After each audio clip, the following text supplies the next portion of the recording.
Bonjour tout le monde, bienvenue à Un peu de crime dans ton café, le podcast où on jase de crime en prenant un bon café entre amis.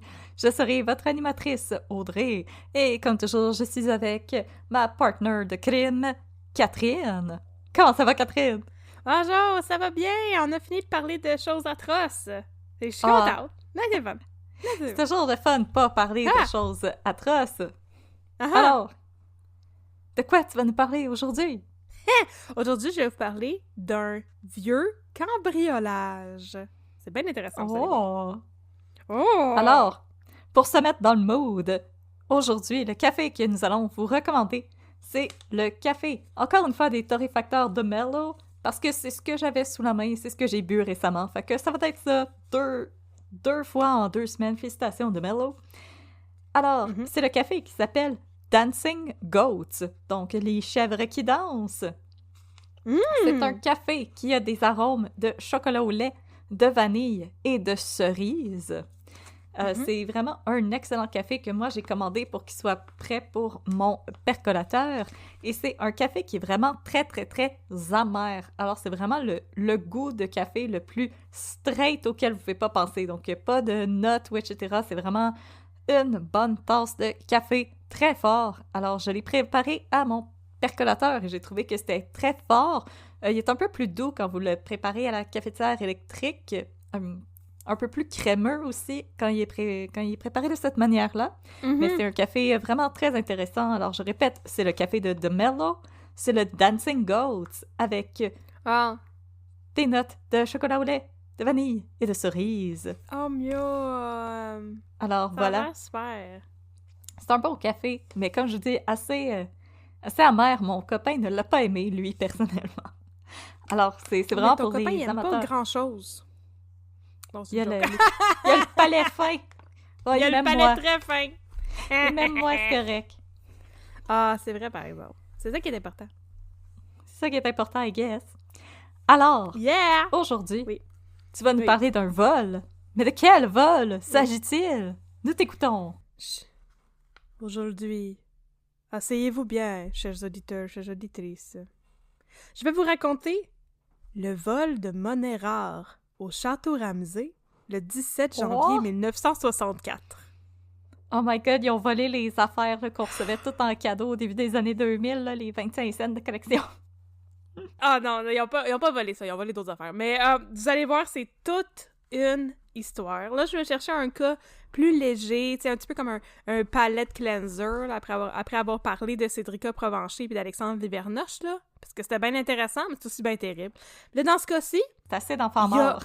Il y a pas de violence, puis, vous allez le voir, il y a pas vraiment de victimes. C'est vraiment le fun. Ben relax. Parfait. Tout commence le 17 janvier 1964, au Château Ramsay. Le Château Ramsay est une demeure historique qui se situe sur la rue Notre-Dame dans le Vieux-Montréal. Tantôt, je vais vous faire une petite chronique sur l'histoire du château. Oh, mais là, je viens historique. Pour l'instant, je peux vous dire que c'est un très bel endroit, une belle demeure historique où il est possible de se marier. J'ai vu ça sur leur site web. Et les tarifs vont de 1200 à 2100 $, dépendamment de la grosseur de votre party de mariage. C'est si modeste. C'est très modeste. Alors, nous sommes le 17 janvier 1964. Il est 21h40. Il fait noir. C'est la nuit noire. C'est l'hiver. La gardienne de nuit du Château Ramsay s'appelle Anna O'Dowd. Oh! Et là, Madame O'Dowd, elle est réveillée dans son appartement de l'étage d'en haut du château par des bruits, un beding-bedang. Et là, elle descend. Elle descend et elle voit 2 hommes en cagoule. Alors, elle leur dit, s'il vous plaît, messieurs, ne me ligotez pas. Puis ils sont très gentils, les cambrioleurs. Ils sont comme, cool. Fait qu'ils la raccompagnent à sa chambre. Ils arrachent tous les fils de téléphone pour qu'elle puisse appeler la police. Puis après ça, je crois qu'ils l'embarquent dans sa chambre. Écoute, c'est des gentlemen cambrioleurs, comme Arsène Lupin. Exactement. Et ensuite, ils vont procéder à aller dérober des pièces d'or et de la monnaie de collection. Les hommes savaient vraisemblablement exactement ce qu'ils venaient chercher au château Ramsay. Pas le temps de niaiser. Certaines des pièces qu'ils ont dérobées dataient des années 1700, soit près de la fondation du château Ramsay. Oh, wow! Selon les autorités, ce sont toutes des pièces d'origine canadienne. Ah!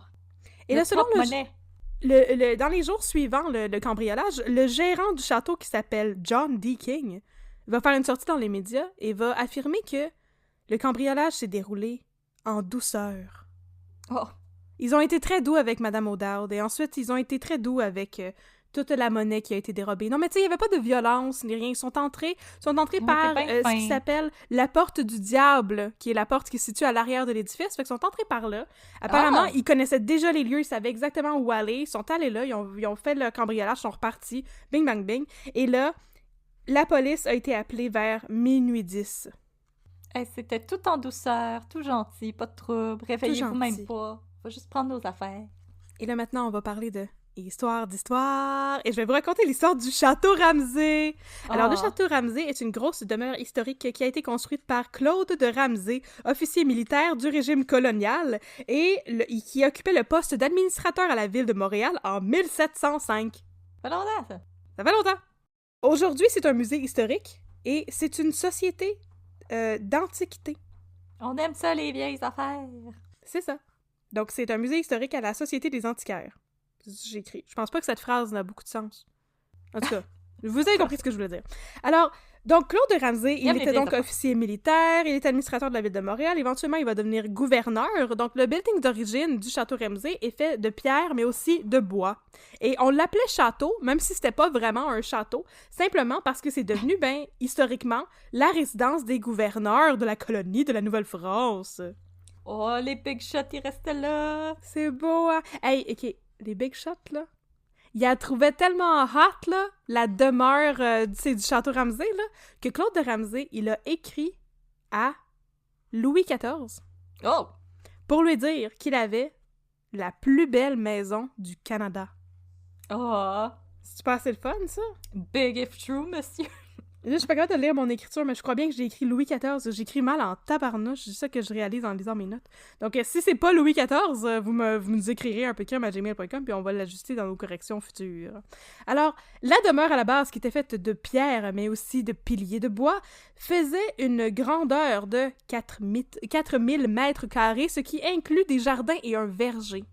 Donc, toute la demeure au complet. C'est quand même pas pire. Alors, Claude de Ramsay, malgré toute sa fortune et le fait qu'il était gouverneur, il meurt parce que personne n'est infaillible. Alors, il meurt en 1724. The Great Equalizer. C'est le Great Equalizer de toutes les classes sociales. Ensuite, la maison, le château, pardon, c'est pas une maison, c'est un château. On va l'appeler comme que c'est, OK? Have some respect. C'est pas comme le château de Versailles, OK? Mais nous autres, on dit château. Bon.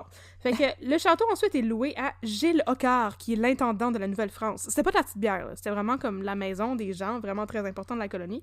Et ça va devenir sa résidence secondaire, parce que lui, apparemment, il était plus big shot que de vivre tout le temps au château Ramsay. Puis là, à sa mort, en 1742, c'est Madame de Ramsay qui récupère la maison et elle la vend à la Compagnie des Indes. C'est quoi la Compagnie des Indes? Ça me dit quelque chose, mais mettons, petit historique pour auditoristes. La Compagnie des Indes, c'est comme la Compagnie de la baie du Thon. Donc, c'est une compagnie qui faisait de la traite de fourrure. Et à partir de ça, à partir de 1742, le château Ramsay devient le quartier général de la Compagnie des Indes pour la traite de fourrure. Ah ben, voyons. OK. C'est donc belle fun. En 1756, c'est la Compagnie des Indes qui va être responsable du chantier de construction qui va agrandir la maison à ce qu'elle est encore aujourd'hui. Donc, la demeure que vous pouvez visiter dans le Vieux-Port comme demain, là, parce que là, les 4h37, ça ferme à 17h, là, mais ça rouvre demain matin, vous pourrez la visiter. Non, mais cette demeure-là, elle est sur place depuis 1756. En 1764, la résidence, elle est vendue à un marchand qui devait être riche en tabarnouche, parce que c'est juste un marchand. Il s'appelait William Grant, et il va la revendre aux Anglais. Le maudit!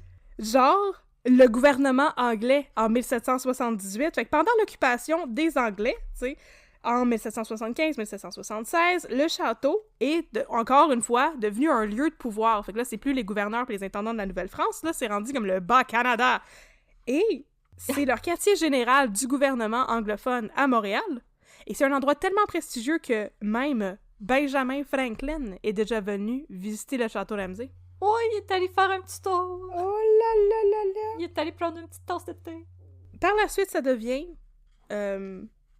for all intents and purposes, je sais pas pourquoi j'ai écrit ça en anglais dans mon texte, le siège du gouvernement du Canada jusqu'en 1849, année à laquelle il y a des émeutes et on met le feu au château, qui par la suite perd son statut de parlement, parce qu'on espère que le parlement passe pas au feu, fait qu'après ça, il était comme, ben, on va peut-être faire notre parlement ailleurs. Mais... on va l'amener ailleurs, vous êtes pas fin. Ouais, vous êtes pas fin, on va changer le siège à une autre place parce que vous savez pas jouer comme gentiment. Mais c'est pas la fin de l'histoire du château Ramsay, loin de là. Le château Ramsay va être rénové, là, après l'incendie puis tout, là. Mais après ça va bien, tu sais. Et désormais, il va servir de tribunal pour le gouvernement anglophone. Ah, multi-purpose. Le tribunal va occuper le château jusqu'en 1855, pardon, de manière intérimaire. Puis ensuite, ça va être le Board of Education of Canada qui va établir ces bureaux-là. Et il y a aussi plusieurs écoles qui vont être abritées, dont des pavillons vont être abrités dans le château Ramsay, comme par exemple la faculté de médecine de l'Université Laval l'Université Laval à Montréal en 1879, puis la faculté de droit en 1882 jusqu'à 1889. J'ai fait mes devoirs d'histoire pour ça. C'est un beau setup pour tes cours, me semble. Puis là, la Société archéologique et numismatique de Montréal. Apparemment, la numismatique, c'est le fait de collectionner de la monnaie. Moi, je connaissais pas ça. Mon père connaissait ce mot-là, bien sûr. On le salue. Ah! Ben là, on apprend des choses un peu de crime. Donc, la Société d'archéologie et numismatique de Montréal a décidé de s'en mêler à partir de ça. C'est une société pour la protection du patrimoine. Et ils entreprennent en 1892 de poser des plaques sur des immeubles historiques à l'occasion du 250e de la ville. Pour commémorer sa mémoire, bien sûr. Mais sans avertir personne, ils font juste arriver, puis plaque! Yeah! Ils sont comme, hey, ta maison est historique, puis on va te dire pourquoi. Puis ils mettent plaque. Fait que là, la société entreprend des démarches pour faire préserver le château et la transformer en musée et en bibliothèque. Le propriétaire, c'est le gouvernement du Québec, à ce stade-là.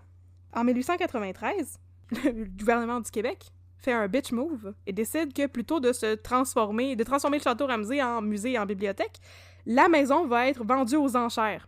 Ben voyons. Je sais, c'est pas fin. On va en faire un beach club! Mais l'affaire, c'est que la Société d'archéologie et de numismatique, là, ils ont pas d'argent. Donc, ils peuvent pas l'acheter si la maison est vendue aux enchères. Ils peuvent pas payer avec leur monnaie rare? Non, ils peuvent pas payer avec leur monnaie rare, ils la collectionnent, c'est pas le même ça marche. Fait que là, paniqué, la société décide d'organiser une consultation publique, ils font une pétition, ils amassent 2000 signatures qui vont dans le sens de la préservation du château Ramsay comme lieu historique plutôt que de le vendre à un particulier pour que ça devienne une maison de riches. Là, les demandes qu'ils ont, c'est que la ville de Montréal elle-même achète le château, en échange de quoi la société va le convertir en musée puis s'occuper de la gestion, tu sais. Fait qu'achetez-le parce que nous autres, on n'a pas d'argent, mais après ça, on va s'occuper, nous autres mêmes, de gérer tout ça. Et la proposition est éventuellement acceptée par la ville. Oh. Ouais, je sais. Fait que là, ça, c'est à la fin des années 1800. Montréal. C'est très gentil. Environ 30 ans plus tard, en 1929, la Société d'archéologie et de numismatique va enfin devenir propriétaire du château Ramsay. Et là, ça va être vraiment, tu sais, pleinement eux autres qui vont gérer ça et qui le gèrent encore aujourd'hui. Là-bas, il y a 10 000 livres intégrés à la collection de la grande bibliothèque qui sont comme exposés, qui étaient exposés à ce moment-là dans le château. En 1929, le château est aussi déclaré un monument historique, fait qu'à partir de maintenant, il sera plus question de le vendre à quelqu'un aux enchères, mais au gouvernement du Québec à marde. Non, on va te trouver une maison ailleurs. Bon! Fait que c'est nommé le premier monument historique du Québec. Oh! Comme c'est le premier ni plus ni moins. Et le château fait l'objet de plusieurs travaux au 20e siècle, surtout comme de la rénovation. Puis on ajoute aussi une tourelle. Et aujourd'hui, ben, le château est un musée qui abrite plus de 30 000 artefacts et qui est encore géré par la Société numismatique. Et voilà. Et voilà. Alors, de retour à l'histoire. Round-up historique. C'était bon, hein? Alors, de retour à l'histoire. Alors, John D. King, le gérant du château, il dit dans les journaux que le cambriolage au château Ramsay le 17 janvier 1964, c'est un véritable travail de pro. Oh yeah. Mais il croit que tout marchand honnête voudra tout de suite savoir d'où vient l'argent. Tu sais, quand tu reçois de l'argent comme ça. Mm-hmm. Ben, je veux dire, si tu essaies de payer avec l'argent de 1700 quelque chose à l'épicerie, tu vas te faire poser des questions. Oui. Fait que ça veut dire, ça nous indique deux choses. soit ça va être super rapide d'arrêter les gens, d'arrêter les cambrioleurs parce qu'ils vont se trahir eux-mêmes en essayant de dépenser leur argent, soit ils ont déjà un acheteur, dans lequel cas l'argent va probablement disparaître et on le retrouvera jamais. Oh non, comme les œuvres du Musée des Beaux-Arts. Un petit peu comme ça. Le lendemain, dans les journaux, on corrige le montant qui a été dérobé. Parce qu'on a volé, tu sais, de la monnaie, puis on a volé... de la monnaie, c'est ça. Parce qu'on a volé de la monnaie. Mais d'abord, on avait dit qu'on avait volé 100 000 $ de monnaie rare. Mais en fait, c'est plus 50 000 $. Fait qu'on affiche la correction dans les journaux. Excusez, on t'a excité. Malgré ça, selon le conservateur du musée, la monnaie dérobée était très recherchée. Et malheureusement, elle sera facilement écoulable parce que justement, elle est très recherchée. Fait que du monde qui vont s'intéresser à la numismatique vont vraiment vouloir mettre la main là-dessus. Puis les gérants du musée sont vraiment pas optimistes puis ont vraiment pas l'impression qu'ils vont réussir à récupérer l'argent. Et là... On salue Devil. On salue Devil, mon chat qui est embarré en haut de l'escalier, mais je peux pas comme y ouvrir la porte. Fait qu'on va espérer que mon chum vienne le libérer bientôt. Le 21 janvier 1964, coup de théâtre! Un deuxième vol de monnaie. Oh non! Montreal Coins and Stamps, qui se situe au 2005 rue Bélanger, est victime d'un cambriolage. Le propriétaire, Jean Normandin, évalue le vol à 50 000 $ de vieille monnaie. Oh non! Does maintenant, it ring on a 100 000. a bell? Oh! Ben non, on a 100 000 au total! Le hold-up a été commis à 3h45 de l'après-midi. C'est un beau chiffre, 3, 4, 5. 3, 4, 5, c'était l'après-midi. C'était en fait 15h45. Et cette fois-ci, ce ne sont pas 2 cambrioleurs, mais bien 4 cagoulards, revolvers au poing, qui sont entrés dans la Montreal Coins and Stamps, qui ont menacé le boss, 3 employés et 3 clients. Ils étaient moins délicat. Des francophones. Oh. Et ils sont allés voler de la monnaie ancienne, directement dans le coffre-fort. Parce que, un petit peu comme au Château Ramsay, ils avaient l'air de savoir exactement ce qu'ils cherchaient et où le trouver. J'aime ça, ça a comme un petit fil cassette de papel, là. C'est le fun, hein? Fait que le tout s'est déroulé en moins de 15 minutes. Ils sont rodés. Et ensuite, les cagoulards ont fui vers l'est, rue Bélanger. Ils sont montés à bord d'une voiture qui les attendait non loin. Et ils ont disparu dans la ville. Baby Driver les attendait, allez! Baby Driver les attendait pour les conduire vers Hochelaga! Allez les mecs! Allez les mecs! Je sais pas c'est où le 2005 Bélanger. J'ai pas vérifié ça à la hauteur de quoi, mais là, le bureau des enquêtes criminelles, il se met sur le cas. Yes, sir. Ça va être le sergent détective Jules Charbonneau qui va mener l'enquête. Oh, let's go, Jules! Oui. Puis là, Jules Charbonneau commence à faire, tu sais, des... ce qu'on appelle dans le milieu de la police, des liens. Non, mais il commence à faire des liens dans sa tête. Il y a eu un autre vol de monnaie. C'était un vol commis chez Maurice Lorrain, qui est le président de l'Association des numismates, donc des collectionneurs de monnaie, des gens qui étudient la monnaie. D'accord. Et 50 000 $ en vieille monnaie qui avait été alors dérobée à sa maison à Saint-Jean. Saint-Jean-sur-Richelieu? Oui. Ah, OK. Fait que là, Jules Charbonneau commence à penser que, il y a peut-être un lien. Peut-être qu'il y a des méchants cagoulards qui savent où est-ce qu'on peut trouver de la vieille monnaie, puis à qui la vendre, et qui font tous ces crimes. Moi, le vol qu'il y avait eu chez Maurice Lorrain, je l'ai pas noté, mais il me semble que c'était en décembre 63, fait que c'est juste une couple de semaines avant le vol au Château Ramsay. Je pense que Jules, you're on to something. Et puis là, l'assistant directeur Roméo Lompré de la Sûreté municipale, j'étais très contente de savoir que la Sûreté municipale existait encore à ce moment-là, c'est donc bien le fun. On en a parlé dans l'épisode sur Pacific Plante. Fait que l'assistant directeur a révélé aux journaux, le 27 janvier, que lors d'une descente au 4585 Zotique, la Sûreté municipale a retrouvé tout l'argent qui avait été dérobé au Montreal Coins and Stamps. Ben voyons donc, il faisait fait juste que là, traîner là. Vraiment pas longtemps après, le vol a été commis le 21 janvier, 6 jours plus tard. Il y a une descente qui est faite par la Sûreté municipale au 4580 rue Saint-Zotique. Et la totalité de l'argent a été retrouvée. OK. Isn't that mysterious? It's very mysterious and not funny and relatable.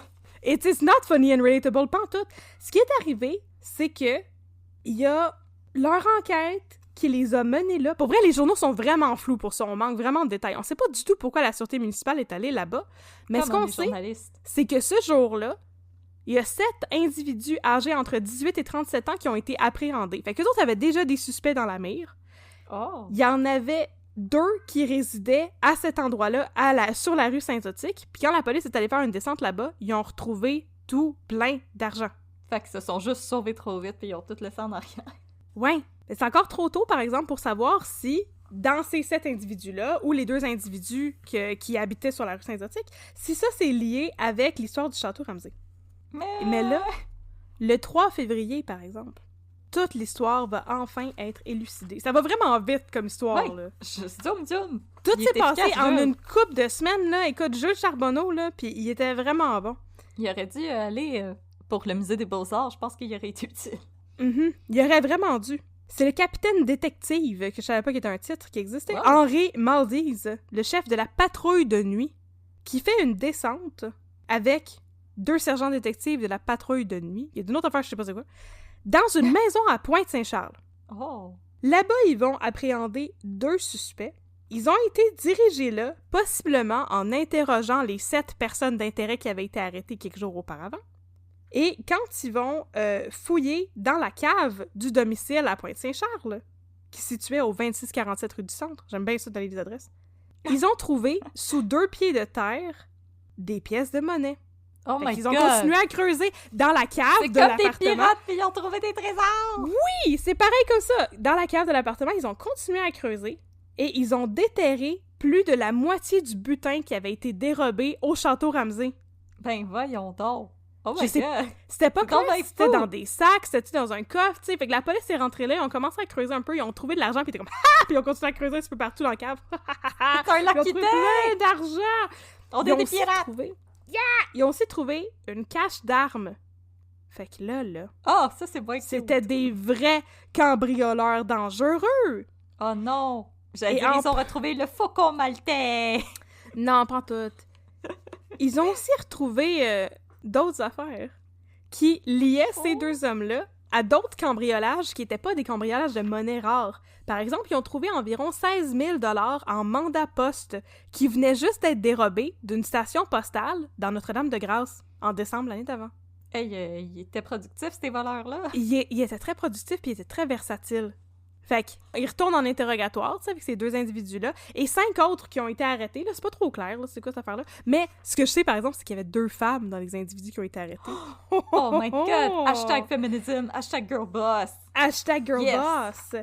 Il y a 4 nouvelles descentes dans les domiciles de ces différents individus-là, et finalement, le 9 février, soit 5 jours plus tard, le reste du butin du château Ramsay est découvert. Il manque 4 pièces à la collection, qui ne seront jamais retrouvés. Allez-y, tout le monde, c'est le temps d'aller fouiller dans vos greniers! Yeah! Fait que, selon les numismates avertis, le butin s'élève non pas à 50 000 $ comme il avait été annoncé à la base, mais bien plutôt à 200 000 $. Donc, ils ont retrouvé tout cet argent-là, qui avait une valeur de 200 000 $. Oh my God! Là, le 10 février, le lendemain de toutes ces arrestations et de la découverte du reste du butin, le monsieur qui résidait à la rue du Centre et qui avait de l'argent caché dans sa cave, là, il s'appelait Lucien Corbeil, 48 ans. OK, on le salue. On le salue. Ben, il est amené devant le juge pour recevoir sa sentence. Je sais pas ce qui s'est passé, là, mais c'était comme instantané. Il y avait pas vraiment de procès. Pas tant il y avait niaiser. pas vraiment de jury. Non, c'est ça, pas tant de niaiser. Fait qu'il est emmené devant le juge T.A. Corbeil. Et il est condamné à... Est-ce que tu veux deviner? Condamné à, je sais pas, 15 ans de prison ferme. 10 ans de détention, quand même. Oh my God! Je niaisais! C'est quand même beaucoup. Non, mais c'est quand même beaucoup. Jusqu'à date, tu sais, l'affaire, c'est que quand j'ai fouillé dans les journaux, c'est très drôle, tu sais, ça, c'est comme une affaire qui apparaît sur le site de Mémoire du Québec et tout, puis il y a eu un vol au Château Ramsay. C'était très difficile d'obtenir de l'information parce que après ça, il y a comme plus personne qui en a parlé, tu sais. Fait que la seule personne qu'on sait avec certitude qui a été condamnée pour cette histoire-là, c'est ce monsieur-là, c'est Lucien Corbeil. Oh. Mais c'est pas clair s'il a livré ses complices, parce qu'il y avait 2 personnes au Château Ramsay, puis il y en avait 4 au Montreal Stamps and Coins, là. Fait que, on sait pas vraiment ce qui est arrivé aux autres. Apparemment, il y aurait entre 12 000 et 15 000 $ de monnaie qui a jamais été retrouvée dans les butins de, disons, qui avait été volé chez le président des numismates et tout ça. Fait qu'il y a de l'argent qui a jamais été retrouvé. Mais on sait ce qui est arrivé à ce monsieur Corbeil-là, fait qu'on va terminer ça avec ça. C'était vraiment un super mini crime puff, mon affaire. Je suis vraiment... Écoute, ça s'en vient speed, mon affaire. Je sais, je suis trop efficace. Donc, on apprend pendant le procès que... Mais on apprend comment ils ont procédé à ce cambriolage-là au Château Ramsay. Ce qui est arrivé, c'est que Lucien Corbeil est allé visiter le château pendant la journée, parce que c'est un musée. Ah! Il est allé faire du petit tourisme. Il est allé faire du petit tourisme et du repérage. Puis, quand ça a été l'heure de la fermeture, il s'est caché. Comme au musée des Beaux-Arts, il y a quelqu'un qui s'était caché des toilettes. C'est ça! Fait que c'est lui qui est allé ouvrir la porte du diable à son complice à 21h40. Là, ça a réveillé la gardienne qui a descendu et tout. Mais lui, ça faisait des heures qu'il était là, puis qu'il se promenait dans le noir, puis il savait où est-ce qu'il s'en allait, puis il avait repéré les pièces de monnaie, puis il était caché à l'intérieur. C'était vraiment, là, c'est ça, très bien Criminal planifié. Mastermind. Criminal Mastermind. Et l'identité de son complice, à mon avis, il l'a pas livré, parce qu'on n'a jamais su qui c'était. Ah. En tout cas, ce monsieur-là a été condamné à 10 ans de pénitencier ferme. C'est un vrai. Puis c'est un monsieur de 48 ans, puis il y avait probablement beaucoup d'autres vols derrière sa ceinture. Il y a de l'expérience! Sur cette condamnation et la récupération de tout l'argent qui avait été volé au Château Ramsay, à l'exception de 4 pièces de monnaie, c'est sur ça que se conclut le cambriolage de monnaie rare au Château Ramsay.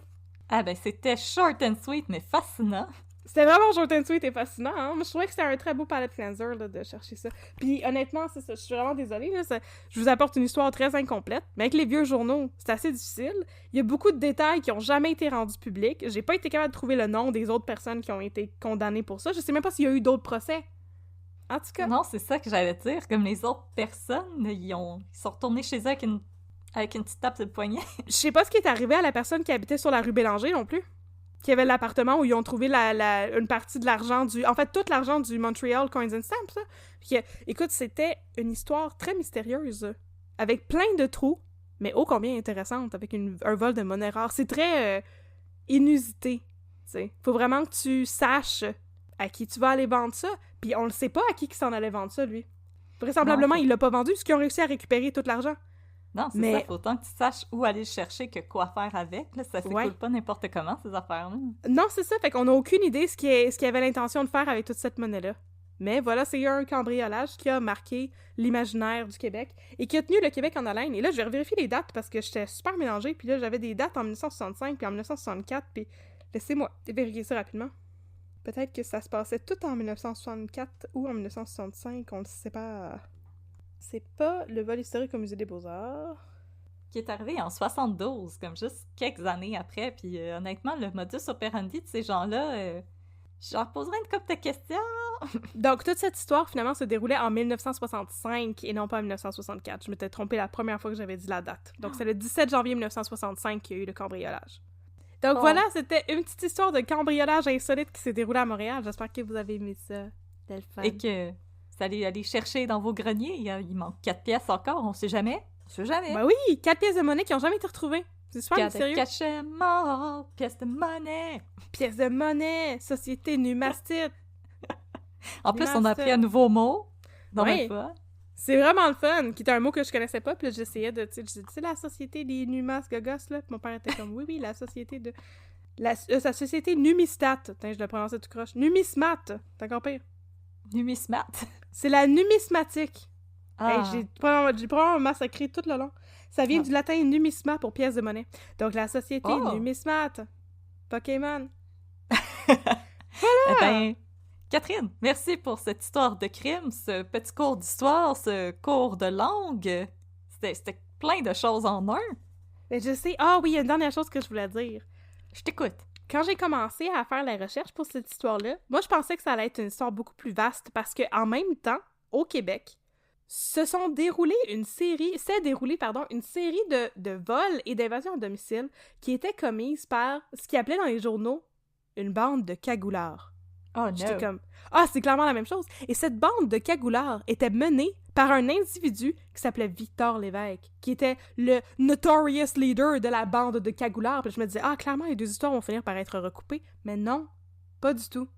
Fait que, il est très possible que je consacre aussi un autre crime puff à cette histoire de bande de cagoulards, parce que d'après ce que j'ai pu en lire, l'histoire des différents vols par effraction et tout, puis la condamnation de Victor Lévesque, c'est super intéressant. Fait que je vais peut-être vous reparler d'une bande de cagoulards en 1965 éventuellement. Fait voilà, que, c'est fini. Restez aux aguets, ça va venir une autre histoire de cagoulard. Mm-hmm. Alors, sinon, nous, on vous remercie d'avoir été avec nous cette semaine et on vous demande si vous avez un petit 5 minutes de lousse de vous rendre sur iTunes, Apple Podcast ou sur Facebook pour nous donner des commentaires et des notes. C'est ce qui nous permet de grandir autant en tant que podcasteuse que le podcast pour se faire découvrir dans des nouvelles oreilles près de chez vous. Et sinon, suivez-nous sur les réseaux sociaux. On est sur Facebook, @unpeudecrime, sur Instagram, @unpeudecrime dans ton café.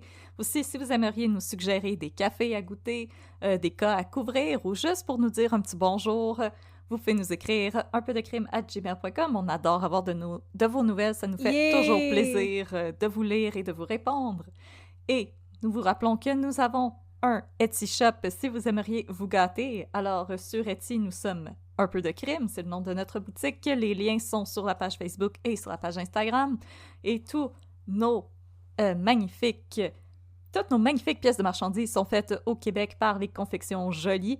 Alors, c'est 100% québécois. Tout votre argent encourage le Québec à grandir et à être la province la plus de fun. Je suis vraiment fatiguée, je suis désolée. À avoir la meilleure société numismatique. Exactement. Yay. Alors, si vous aimeriez vous faire un petit cadeau, rendez-vous sur notre Etsy Shop. Et on sinon, vend pas de monnaie, malheureusement. Malheureusement pas.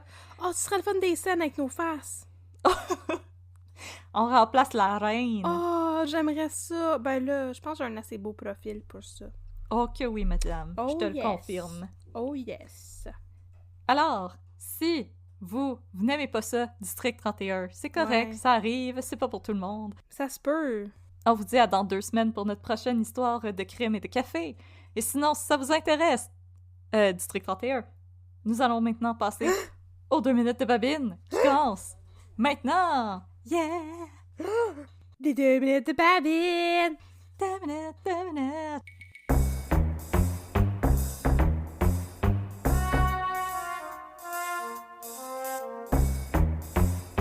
Fait que là, mon chum, Yes, partner. la semaine passée. Non, c'est pas C'est ça. qu'on a Il y fait a la semaine 2 passée. semaines. Là, 2 semaines, yes. Hey, le temps. Écoute, c'est quoi le temps? Le 2 semaines. Je t'ai compté la fois où est-ce que Jean-Loup, le hot dog du Val, est allé à l'aéroport pour rien parce que c'était même pas vrai qu'il allait à Casablanca. Ah, c'était juste un prank. Et aujourd'hui, m'a t'expliqué pourquoi il était censé aller à Casablanca. Pour casser faire, parce que c'est son film préféré. Non, c'est même pas pour ça. Ça aurait été le fun, mais c'est pas pour ça. Ah, maudit. Toute Pourquoi l'histoire d'abord? commence de nombreux épisodes auparavant. Ah, comme c'est souvent le cas avec District 31. Ouais, c'est ça. C'est toujours tellement compliqué pour rien, là. Fait que c'est l'histoire d'un monsieur qui s'appelle Abdel Assad. Puis Abdel Assad, il se présente au district Bonjour.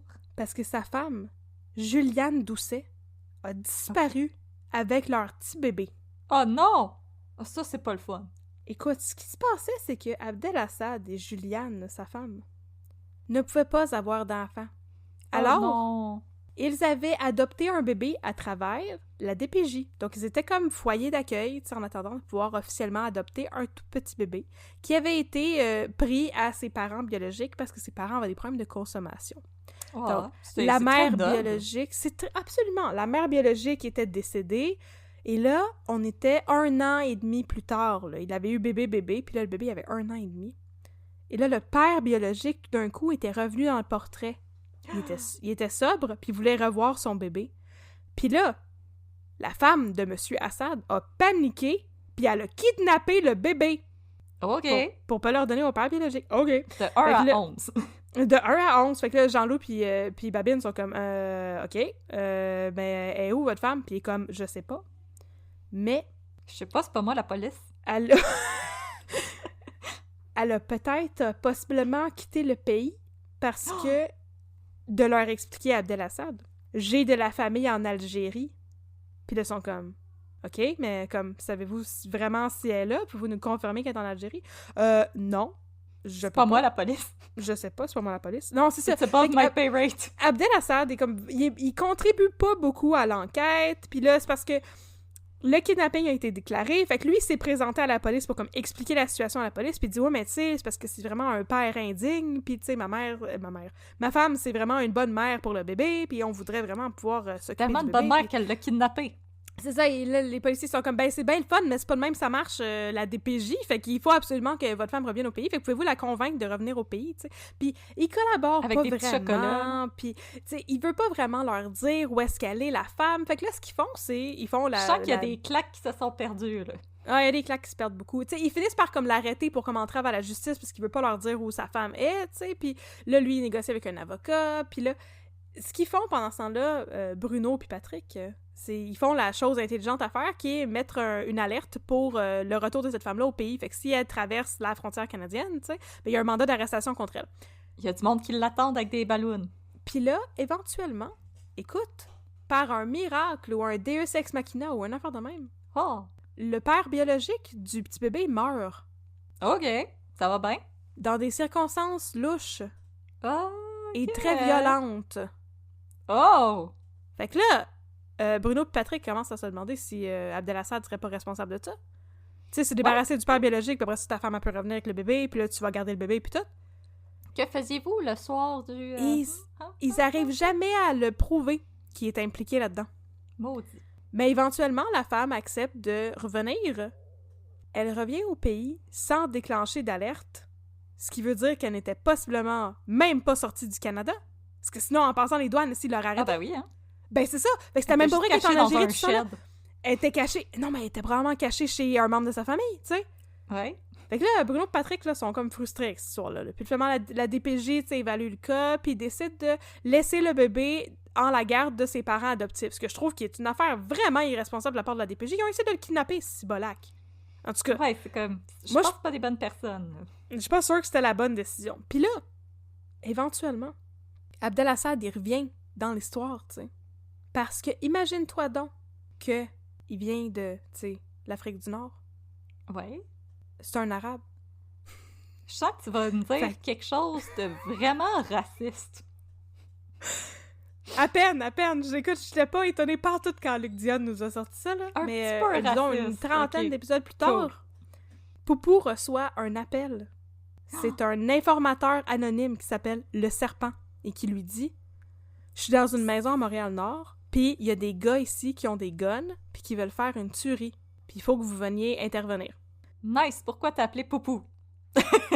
Je sais pas. Fait que il donne une adresse. Fait que là, Poupou, il envoie, tu sais, des patrouilleurs. Fait qu'il y a des gens qui surveillent la maison. Puis là, tu sais, comme 2 jours plus tard, le serpent rappelle, tu sais, puis il dit, là, faut que vous fassiez une descente aujourd'hui parce que, tu sais, à midi, vous allez voir des gars sortir de l'appartement. Ils vont avoir un sac de hockey avec des guns. Faut les arrêter, ils s'en vont faire une tuerie. Fait que là, la police est là. Il procède effectivement à une arrestation. Il y a un des gars qui, sur lui, avait une bombe. Fait qu'il il est sur le coup tué par les snipers. C'est super sensationnaliste, ce bout-là. Puis après ça, il ramasse les 2 autres gars qui étaient avec le gars qui avait une bombe sur lui, tu sais. Puis il y en a un des 2 dans la salle d'interrogatoire qui dit « C'est moi le serpent, c'est moi qui vous ai appelé, c'est moi qui ai tué les autres. » Et là, le serpent leur révèle que la personne qui finance leur cellule de terroristes n'est nul autre que Abdelassad.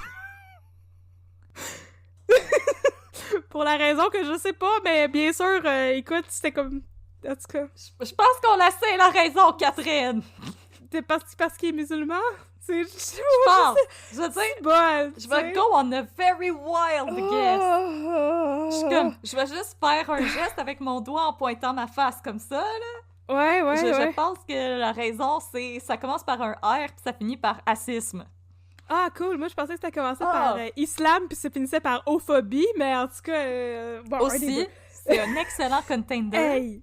Fait que là, écoute, ça sort. Quand est-ce que District 31 est devenu un film avec Jason Statham, là? Je sais pas! Tu sais, ça avait tellement pas de sens, cette histoire-là. Puis là, Bruno et Patrick sont comme, si bolac! Et en plus d'être un kidnappeur d'enfants potentiel, c'était un terroriste. Puis là, écoute, sa femme, Juliane, finit par revenir au poste de police une couple de jours après, là, une couple d'épisodes après, tu sais, ils ont émis un mandat d'arrestation contre lui, ils sont pas capables de retrouver Abdelassad.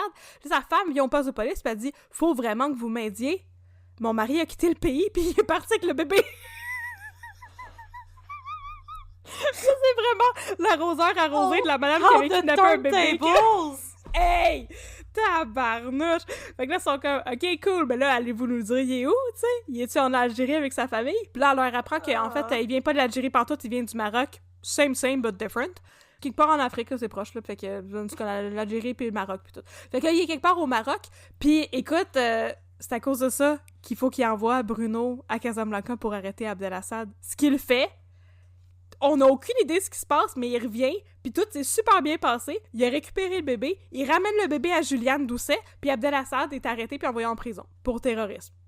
Mais elle a des liens avec lui! Ben oui, je sais! Puis là, tout le long qu'elle se faisait interroger... Ses connaissances de ce que son mari faisait, là! Mais ils l'ont fait déjà, puis elle disait qu'elle parlait jamais d'affaires avec lui parce que c'est des affaires d'hommes. Tu sais, c'était terrible, c'était épouvantable, ce plotline-là, c'était vraiment... J'ai rarement vu quelque chose qui avait moins de sens que ça. Je suis en tabarnak. Fait que c'est pour ça que Bruno se ramassait à Casablanca. Toute cette histoire à leur biquer de kidnapping d'enfants, de terrorisme, de blablabla. Voilà. Qu'est-ce que t'en as pensé de mon histoire, mon chum? C'était de la merde! La saison 2, c'est vraiment quelque chose, là. Voyons donc! Y'a rien! First off, comme, Luc Dion, tu dois des excuses. Fuck off!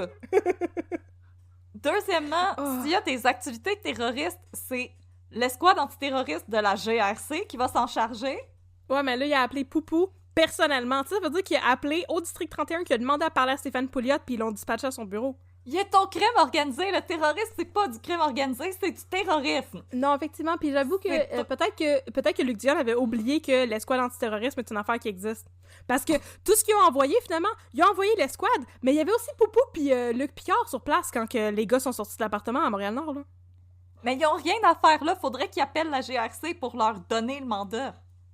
Pour leur donner le type. Ça fait aucun sens. Ouais. La police de Montréal va pas aller là. C'était probablement pas la GRC qui était là avec eux. Ça devait être une escouade tactique du SPGM.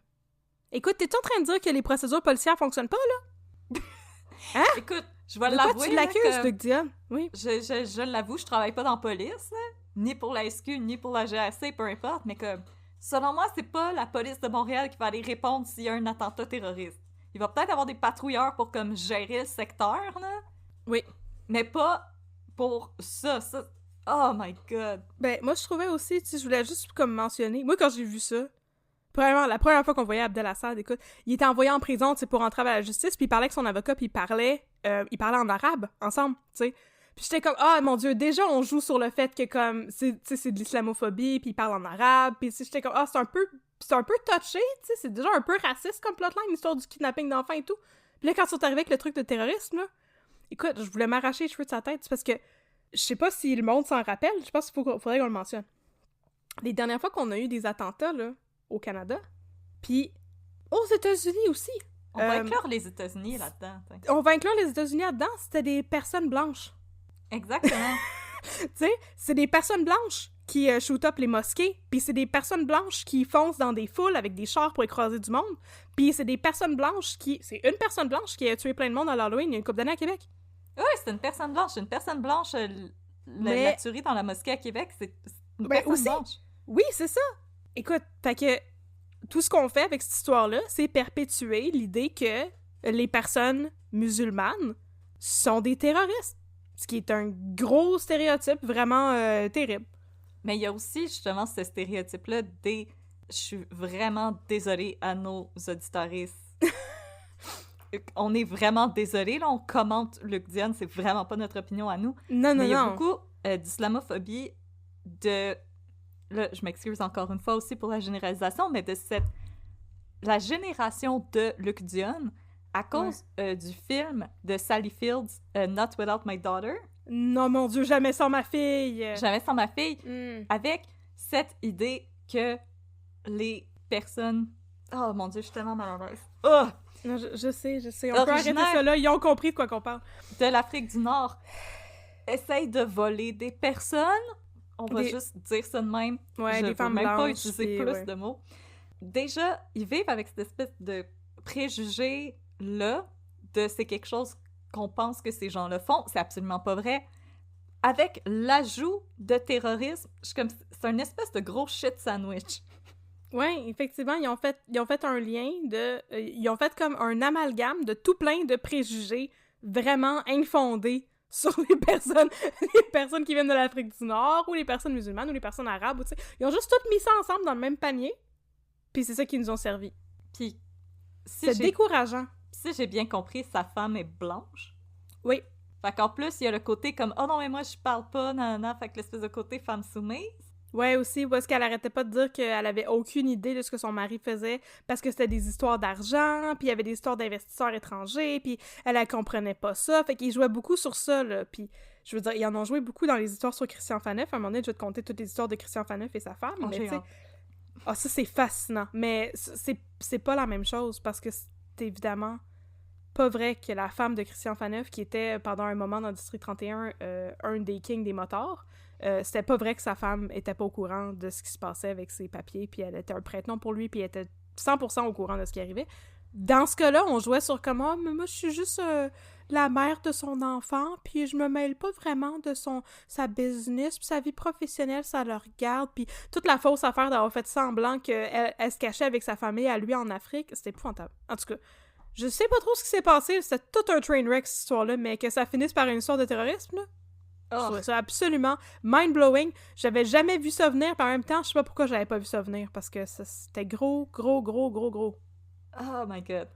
Écoute, Luc Dionne, on t'avait donné un challenge, une couple de mois, de faire la meilleure représentation de personnages queer. Ben maintenant, on va dire, Luc Dionne, nouveau challenge, mettre des personnes racisées qui sont pas des chefs de gang de rue ou des terroristes. Let's go, t'es capable.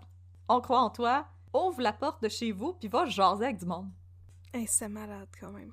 Ça peut être juste ça. Je suis contente de t'avoir conté cette histoire-là, parce que, écoute, c'était vraiment quelque chose. Oh my god. Fait que, merci tout le monde d'être resté avec nous pendant notre pitchage de... Notre rant sur le racisme. Notre rant sur le racisme dans le District 31. Mm-hmm. On vous dit à la semaine prochaine pour plus de crimes, plus de café, plus de babines. Là, t'as complètement décroché de ton personnage, là. D'habitude, on fait juste dire 14, mon chum. Ouais. Fait que, plus de café, plus de crimes, plus de babines. Excuse-moi, mon chum, j'étais monté aux barricades, là. J'étais en train de tirer des roches, moi, là. Je suis redescendue des barricades, là. Hey, je te comprends. Je suis revenue. Fait que, chin. À la semaine prochaine, toutes les chums pis tous les partners, 10-4.